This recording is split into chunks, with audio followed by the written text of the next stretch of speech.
So if you just want to buy one thing, set and forget, move on with your life, where are you looking? There's two key ones that are very popular. The first is BetaShares Diversified All Growth ETF. The ticker is DHHF.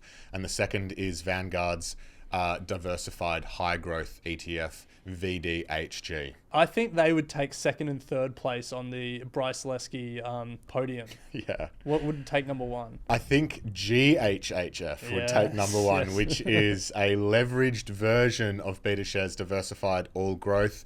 The ticker, as I said, is GHHF. It's the Wealth Builder geared exposure. Yes. So it gives you a little bit, 30 to 40% boost. What about the second portfolio construction, which is quite popular really around the world, which is you buy an ETF for your home country. So for us, you buy an Australian ETF, Yep. and then you buy a global ETF Yep. alongside it. So the Australia plus global. So on the Australian side of things, there are three big ones. There's one from iShares, which is IOZ. There's one from Vanguard, which is VAS. And then there's one from BetaShares, which is A200. Now, those were all the tickers.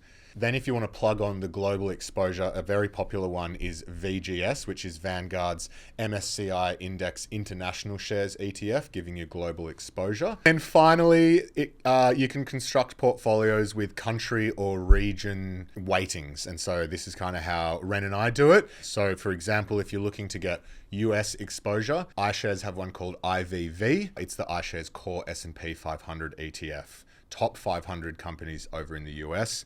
You can then put that with Asian exposure, for example, VAE, which is Vanguard's Asia ex Japan. And then finally, there's Europe as well.